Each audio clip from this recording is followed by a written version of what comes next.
Selamat pagi Sri Kandi Stage yang terkasih. Pada video kali ini kita akan belajar tentang materi reaksi redoks atau reaksi reduksi dan oksidasi. Oke, teman-teman, untuk reaksi redoks sebenarnya sangat dekat dengan kita karena kita sering menemukan dalam kehidupan sehari-hari. Nah, contoh reaksi redoks yang sering terjadi dalam kehidupan kita adalah reaksi perkaratan besi.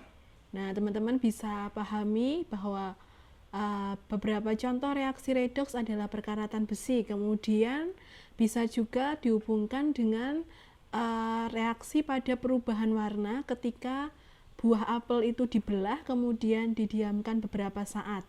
Nah, nanti teman-teman di sana akan mengamati bahwa akan terjadi perubahan warna pada permukaannya. Nah, itu adalah beberapa contoh reaksi redoks dalam kehidupan sehari-hari. Oke, teman-teman. Nah, di sini teman-teman juga bisa melihat ada suatu gelas kimia di mana dia di sini ada Ag, kemudian ada sendok. Nah, ini adalah penyepuhan sendok. Jadi teman-teman gunakan reaksi redoks ini untuk teknologi penyepuhan sendok. Nah, nanti ini akan kita pelajari pada kelas 12. Oke, untuk perkembangan reaksi reduksi dan oksidasi sendiri mengalami beberapa perkembangan definisi. Dimulai dari oksigen, kemudian elektron, dan yang terakhir adalah bilangan oksidasi. Nah, definisi ini mengalami perkembangan karena masing-masing teori memiliki kelemahannya. Untuk teori yang pertama, yang paling awal adalah teori menggunakan konsep oksigen. Nah, bagaimana kelemahannya? Ternyata tidak semua reaksi itu melibatkan oksigen. Nah, oleh karena itu kita tidak bisa mendefinisikan reaksi redoks ketika reaksinya tidak melibatkan gas oksigen. Nah, kemudian berkembanglah reaksi redoks berkaitan dengan elektron. Kemudian ternyata setelah diamati sulit untuk menentukan atom yang melepas dan menerima elektron.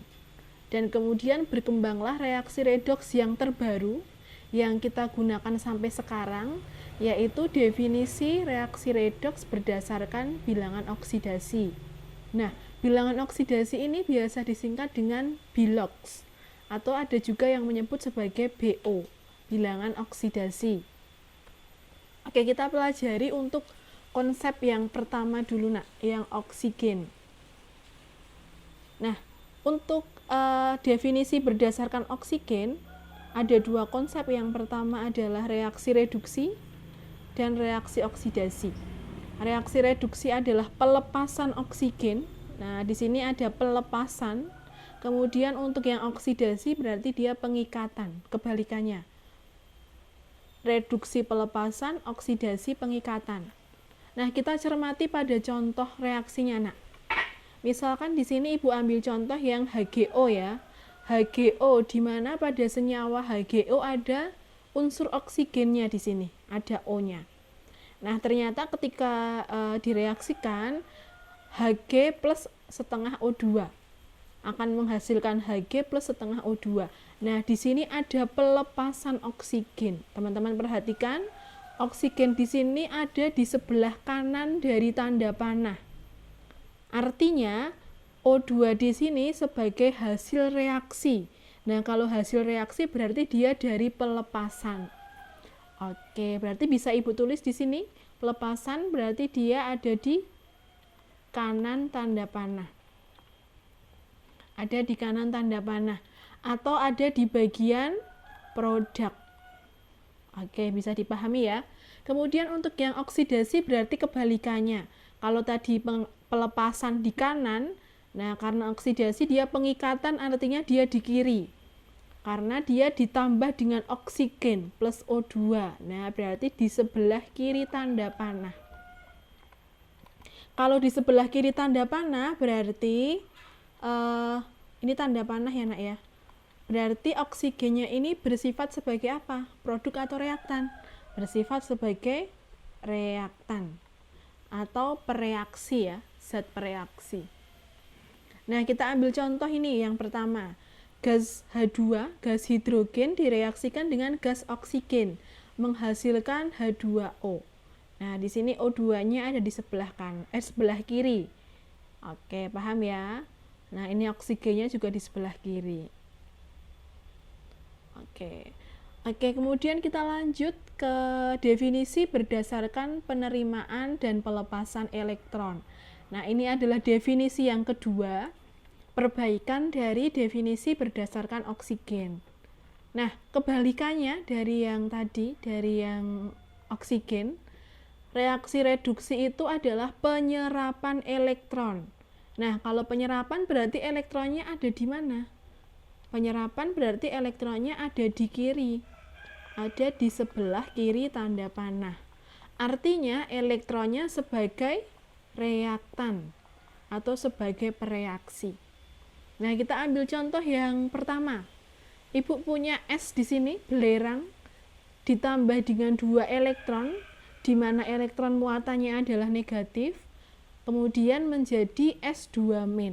Nah, teman-teman perhatikan, di sebelah kiri tanda panah dan di sebelah kanan tanda panah, jumlah muatannya sama. Di sebelah kiri ada 2 negatif, 2 elektron berarti ada 2 negatif, sedangkan di kanan S muatannya juga 2 negatif. Nah, sama ya. Oke, kemudian contoh yang lain.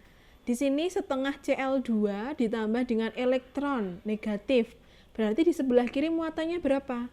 1 nih. Karena koefisiennya 1 dikalikan muatannya negatif 1. Kemudian di sebelah kanan negatif 1 juga. Oke, sama ya. Nah, kemudian untuk yang konsep reaksi oksidasi.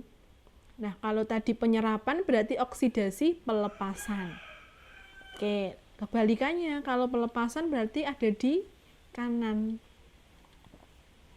Nah, berarti elektronnya ada di kanan. Artinya elektronnya sebagai produk, gitu ya. Nah, jadi teman-teman perhatikan di sini. Elektronnya ada di sebelah kanan tanda panah karena dia melepaskan.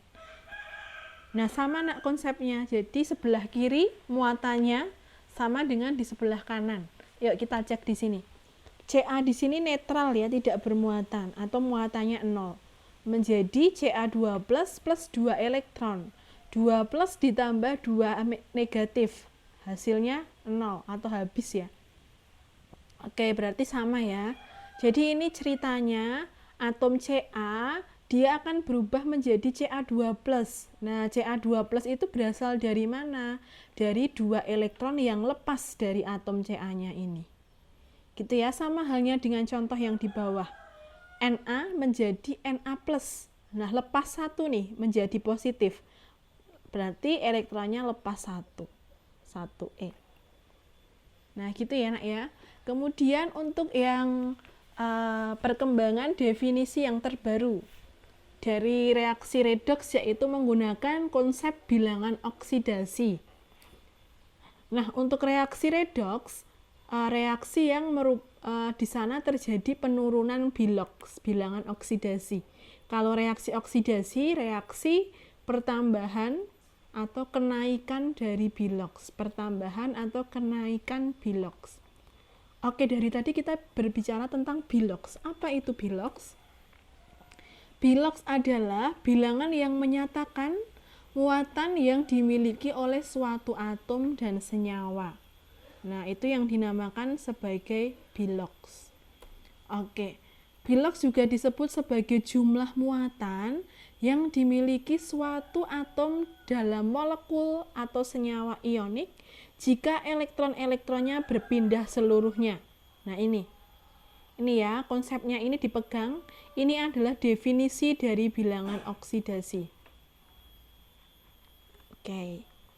Nah, perubahan bilangan oksidasi selalu terjadi dalam reaksi redoks. Nah, ini teman-teman diperhatikan. Jadi, pada reaksi redoks pasti terjadi perubahan bilangan oksidasi atau perubahan biloks.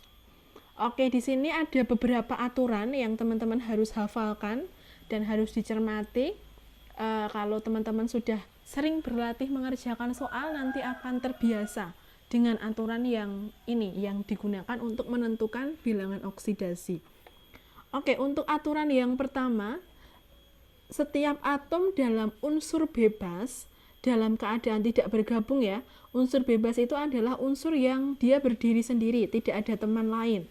Dan senyawa kovalen murni memiliki bilangan oksidasi 0. Nah, contohnya ini.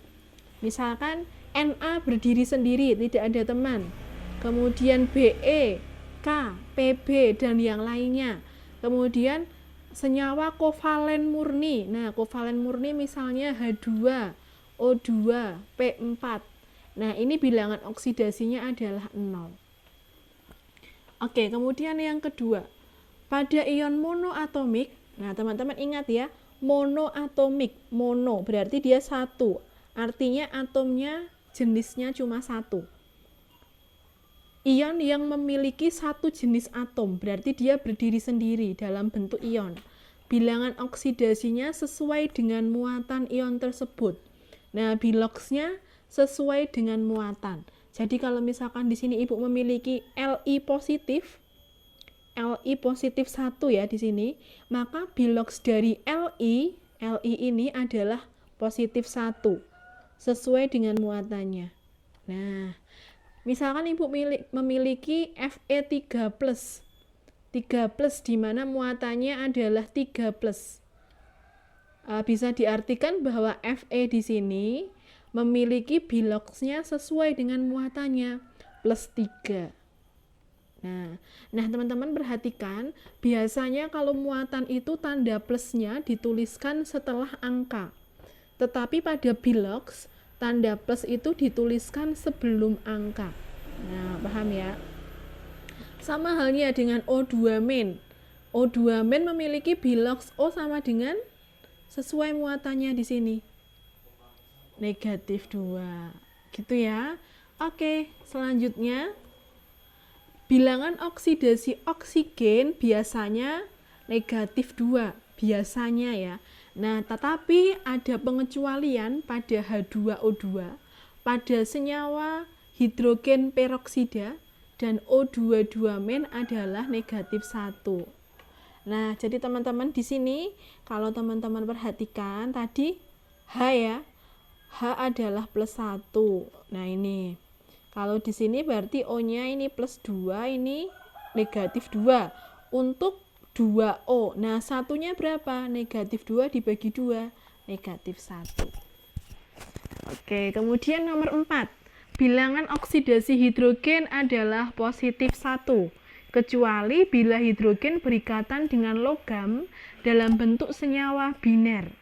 Dalam kasus ini, bilangan oksidasinya adalah negatif 1. Nah, Ibu berikan contoh di sini.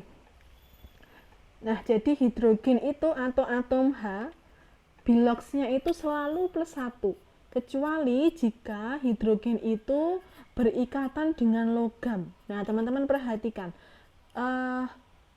unsur logam itu adalah unsur pada SPU golongan berapa? Masih ingat? Golongan 1A sampai dengan 3A. Nah, jadi kalau hidrogen bereaksi dengan Na menjadi NaH, maka bilox dari H di sini bukan lagi plus 1, tetapi adalah negatif 1, karena Na-nya plus 1. Oke, gitu ya.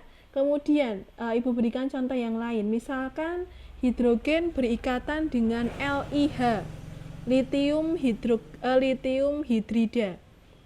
Maka dia hanya bukan plus 1, tetapi negatif 1.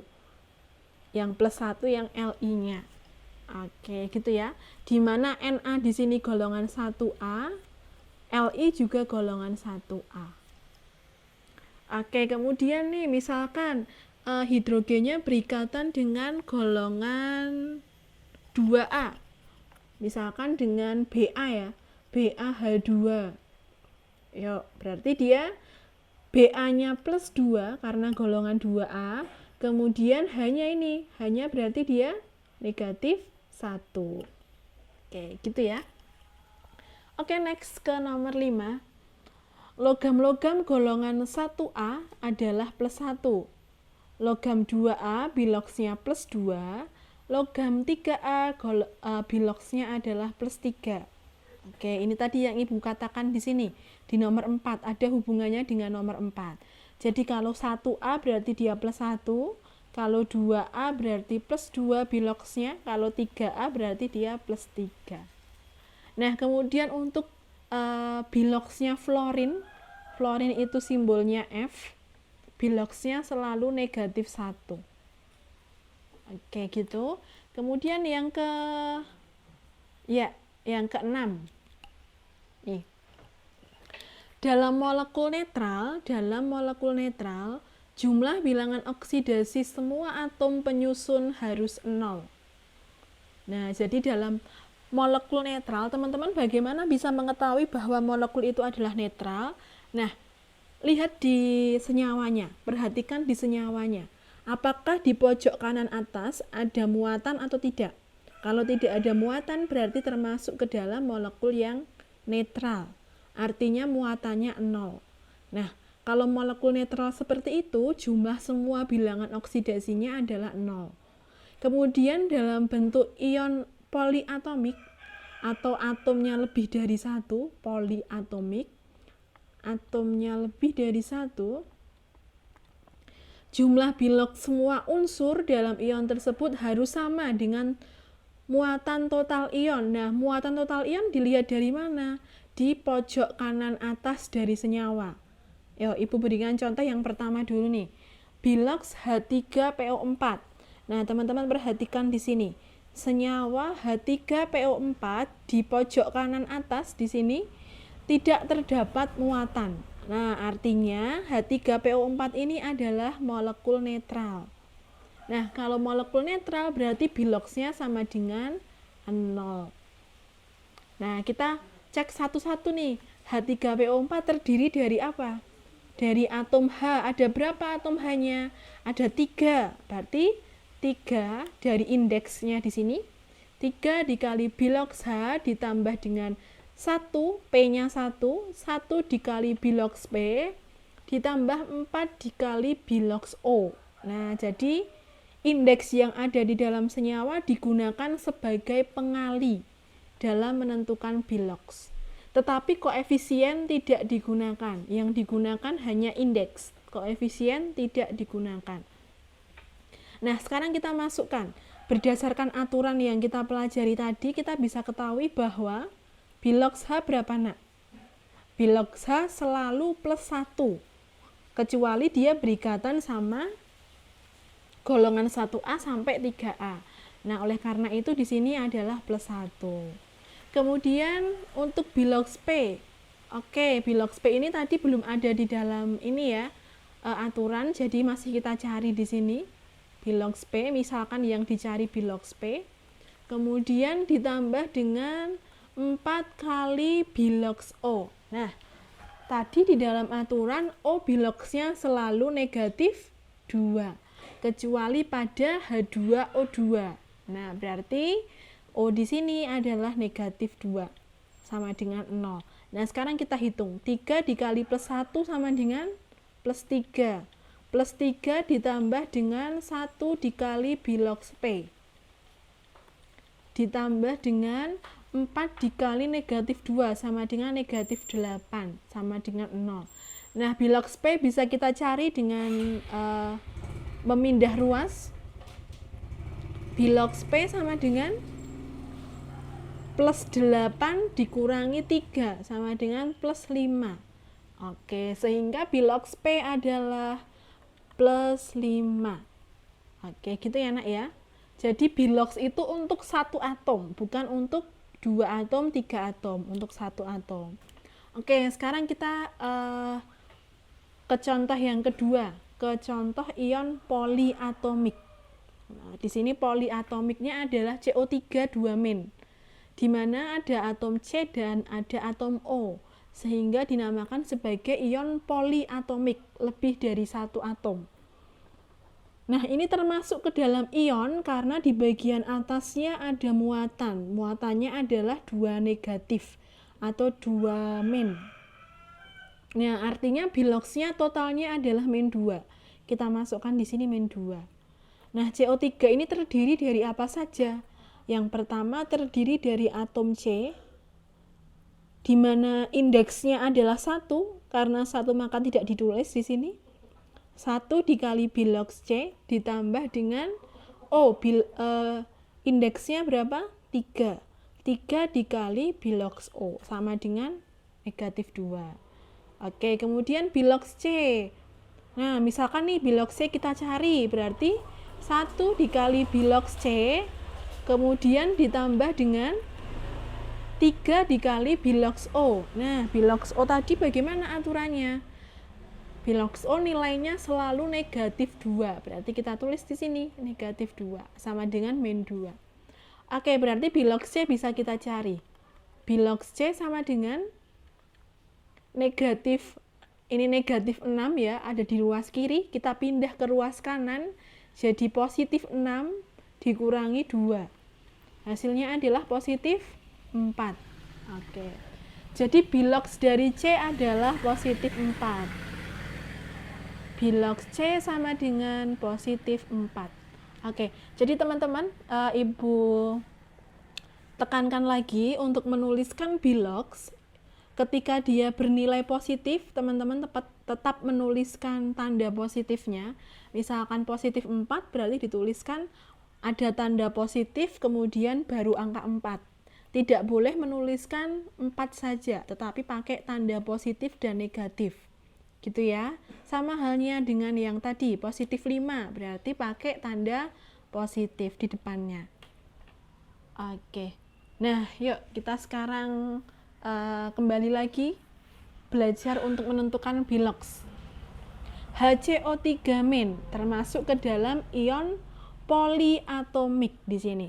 Poliatomik karena terdiri dari atom H, atom C, dan atom O. Berarti totalnya adalah negatif 1, total biloxnya.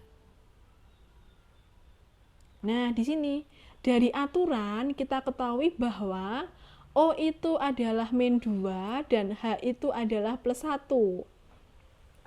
Berarti bisa kita peroleh 3 dikali negatif 2 dikali dari biloxnya si H di sini. Biloxnya si O. Biloxnya O ya, karena O-nya adalah ada 3. Kemudian ditambah 1. 1 adalah biloxnya si H. Nah, ditambah tanda tanya nih. Ini biloxnya si C. Sama dengan total muatannya negatif 1 di sini. Nah, berarti tanda tanyanya atau si C-nya di sini bisa kita cari plus 4. Oke, paham ya, Nak ya? Nah, teman-teman, ada beberapa unsur di mana ketika suatu unsur itu terletak pada golongan B atau golongan transisi. Nah, kalau teman-teman perhatikan di dalam SPU, ada golongan A dan golongan B. Kalau golongan A itu dinamakan sebagai golongan utama, kalau golongan B dinamakan sebagai golongan transisi. Nah, unsur-unsur di dalam golongan transisi ini memiliki lebih dari 1 bilangan oksidasi, memiliki lebih dari 1 bilox. Misalkan Ibu ambil contohnya Mn. Mn ini bisa memiliki 5 tingkat oksidasi atau 5 bilangan oksidasi, di mana masing-masing biloxnya itu memiliki warna yang berbeda. Misalkan nih, ada Mn. Nah, kalau Mn berdiri sendiri, artinya dia adalah unsur bebas. Kalau unsur bebas berarti biloxnya berapa? Biloxnya 0. Nah, kemudian Mn2+ berbentuk ion ya.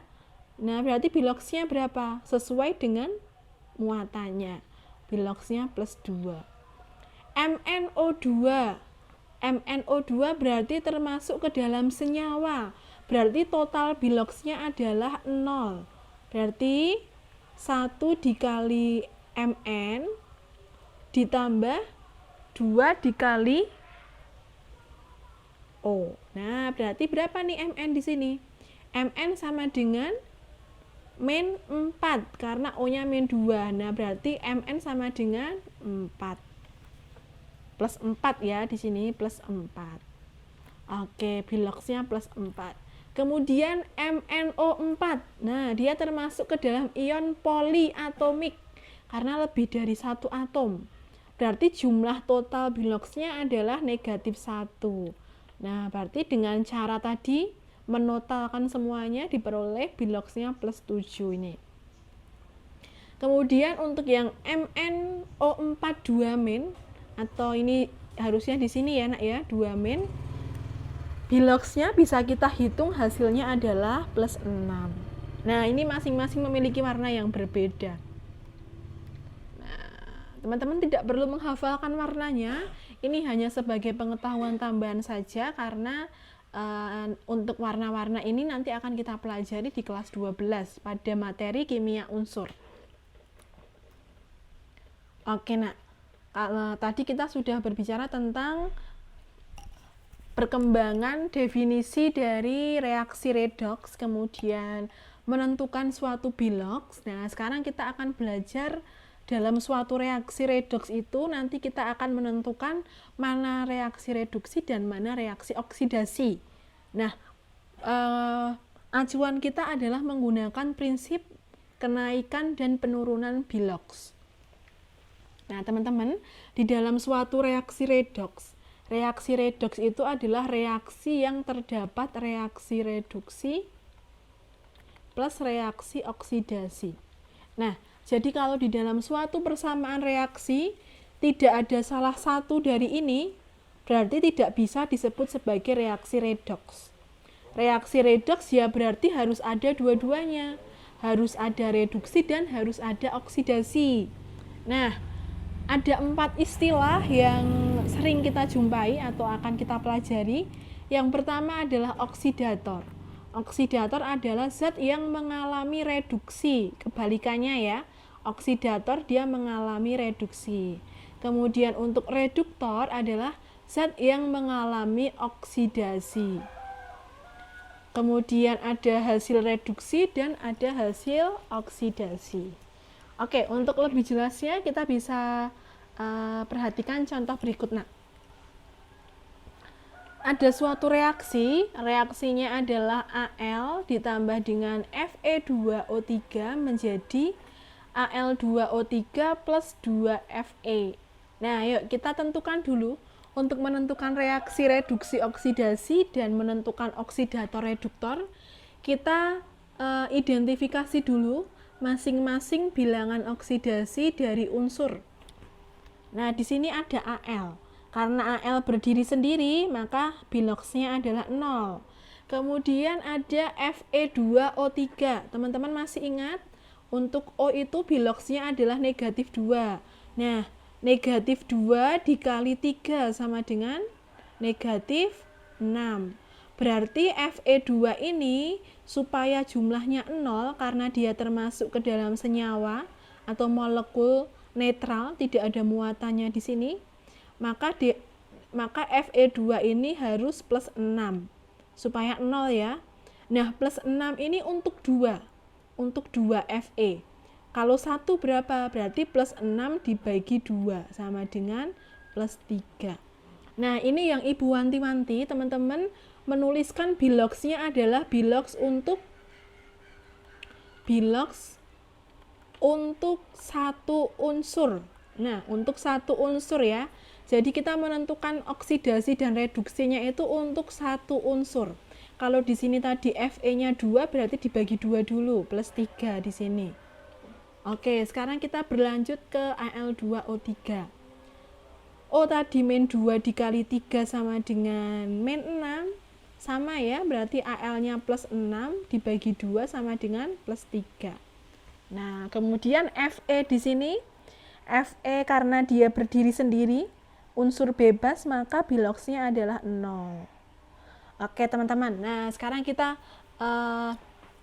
tuliskan mana yang termasuk reaksi oksidasi dan mana yang termasuk reaksi reduksi. Nah, kalau oksidasi artinya dia mengalami kenaikan bilox. Ya, unsur mana yang mengalami kenaikan bilox?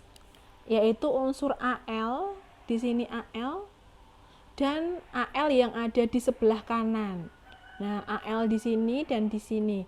Dari 0 ke plus 3, berarti reaksinya adalah oksidasi. Kemudian, ada lagi nggak unsur yang mengalami perubahan bilox? Oh, ada lagi nih, ada Fe di sini, besi. Fe dari plus 3 menjadi 0, berarti dia berkurang. Kalau berkurang berarti adalah reaksinya reduksi. Nah, sekarang Ibu lanjutkan. Oksidator. Oksidator tadi apa? Oksidator adalah zat yang mengalami mengalami reduksi.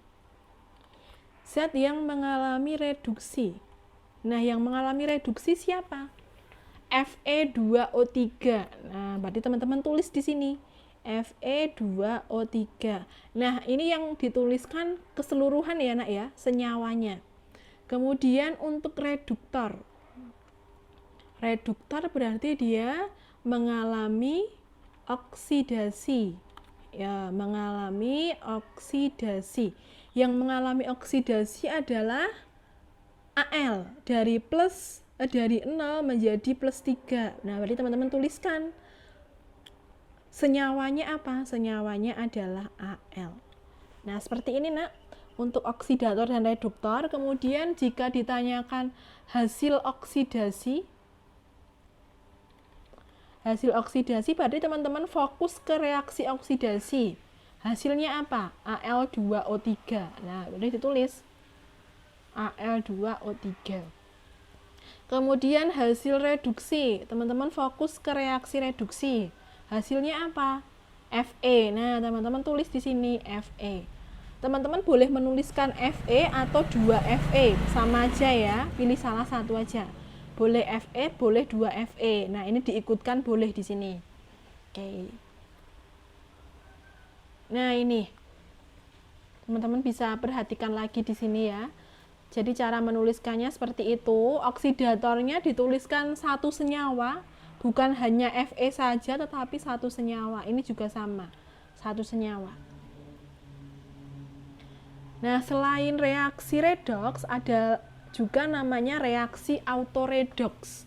Autoredoks itu adalah reaksi yang ada dua, disproporsionasi dan komproporsionasi. Untuk yang disproporsionasi, reaksi redoks di mana oksidator dan reduktornya adalah zat yang sama. Nah, teman-teman bisa perhatikan di sini oksidator dan reduktornya sama. Misalkan yuk kita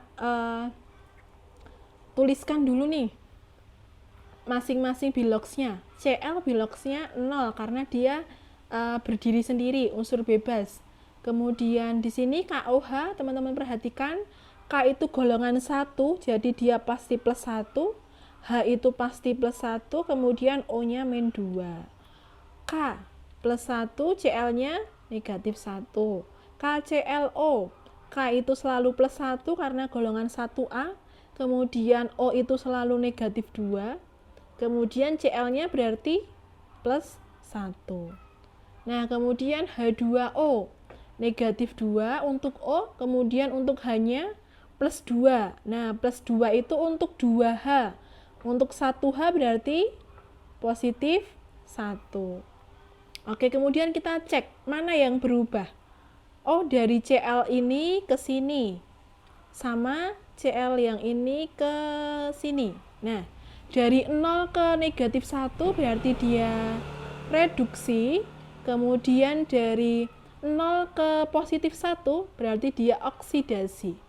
Nah, sekarang kita tentukan nih, oksidator dan reduktor. Oksidator berarti zat yang mengalami reduksi. Yang mengalami reduksi adalah si Cl2 di sini ya. Cl2 berarti kita tulis.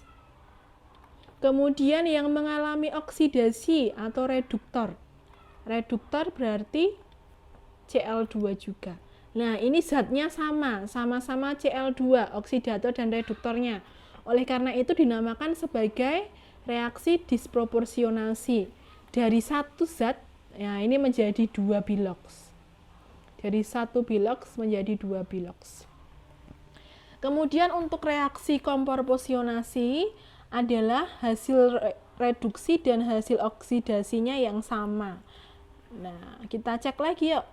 H2S, H plus berapa? +1 ya. Berarti S-nya berapa, Nak? Totalnya untuk H2 berarti dia +2. Berarti S-nya adalah -2. Oke. Kemudian SO2, O-nya -2, berarti S-nya +4 ya, karena -2 dikali 2, 4, +4. kemudian S-nya 0, di sini min 2 plus 1. Oke. Yang berubah yang mana? S ya, dari negatif 2 ke 0 dan dari plus 4 ke 0. Nah, berarti yang bawah ini negatif ke 0 berarti reaksinya adalah oksidasi karena mengalami kenaikan. Sedangkan dari plus 4 ke 0 reaksinya adalah reduksi. Nah, dari dua biloks menjadi satu biloks yaitu 0. Ini dinamakan sebagai reaksi komproporsionasi. Hasil reduksinya adalah CS. Ini hasil oksidasinya juga S. Nah, sama ya. Oleh karena itu dinamakan sebagai komproporsionasi. Oke, teman-teman bisa membedakan antara disproporsionasi dan komproporsionasi. Oke, demikian untuk materi redoks sampai di sini, teman-teman.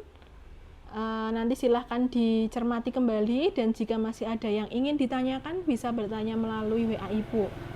Oke, terima kasih semuanya. Selamat pagi dan Tuhan memberkati.